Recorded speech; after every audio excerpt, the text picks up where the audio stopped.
Isang taxi driver po ang pumunta dito sa aming tanggapan sa Timog Avenue para sa uli po isang bag na may lamang mahalagang dokumento. Naiwan daw ito sa kanyang taxing minamaneho. Magandang gabi po sa inyong dalawa.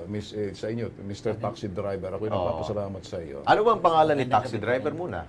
Melicio Bautista, sir. Melicio Bautista. Yeah. Yun. At yung kanyang dito ho sa nakita natin, ang nagmamay-ari ho ng mga dokumentong mahalaga si Abdel Jabbar Makarimbor.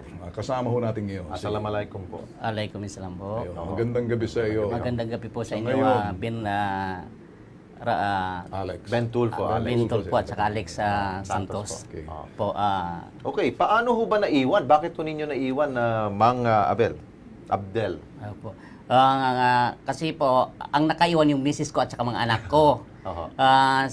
Nandoon kami po sa Bacolod Chicken Inasal last Friday. Tapos tinawagan ko yung mga anak ko, asawa ko, sabi ko sa kanila, dala niyo ang bag ko kasi may maalagang mga papel doon. Tapos yun, may gathering gabi doon kasi nag-celebrate kami ng pumasa yung anak ng kuya ko ng Colonel, si kay Colonel Sumpingan. Pagkatapos yun, hindi ko na dinala yung bag, kaya tinawagan ko sila. Pagkatapos yun, pagkatapos namin ng celebration sa pagpasa ng aking pamangkin sa CPE, tinanong ko sa anak ko, saan yung bag ko? Kaya nalimutan nila yun doon sa naiwanan sa taxi. Kaya maraming salamat. Nandito ang aking kapatiran na talagang may pusong mabuti. Nandito siya at binalik niya yung bag ko. Sa katunayan, yung bag ko yan ay maraming papel na maalaga sa akin. Opo. Wala ba hong perang laman ho yun? Wala naman. Mga dokumento. Mga dokumento, important documents ko yun. Pero ako'y humahanga ako sa kay taxi driver sa Melicio. No? Kay talagang lumabas pa siya doon sa kanyang ginagawa para lang makapunta rito at parating yung sinasabing dokumento. Saan mo ba nakita, Melicio, yung gamit? Nasa likod ko po, sir. Sa kabila. Ano yun, nakababa na ho yung mga pasahero no napansin mo na Oo, naiwan? sir.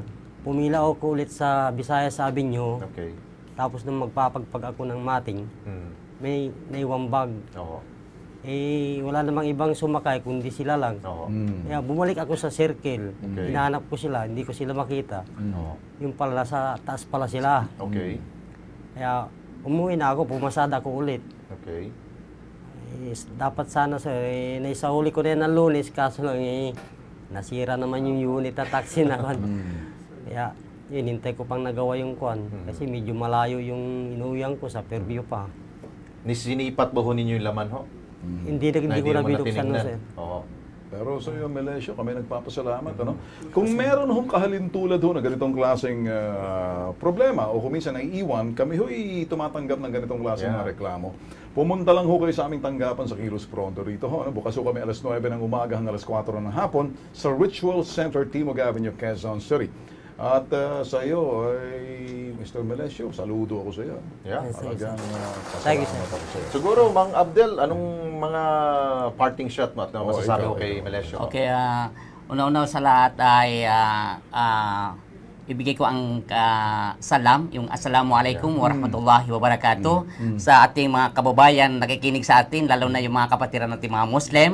Ngayon po ay nagpasalamat ako kay Brother Melicio Bautista sa kanyang binalik sa aking bag dahil yung bag ko ay maalagang laman kahit saan ako yun. Kasi minsan pa nakasakay ako sa kanya kasi ngayon ay nag-ME ako nag-ME ako ng Islamic Institute of University of the Philippines.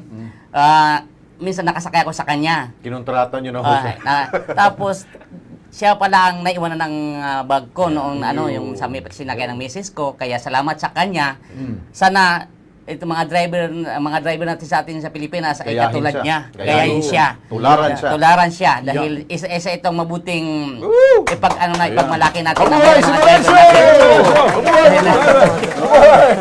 Away po siya. Ginawa mo parang boxer. Thank you, Melicio. Sana ay maging magandang Pasko mo. Yes.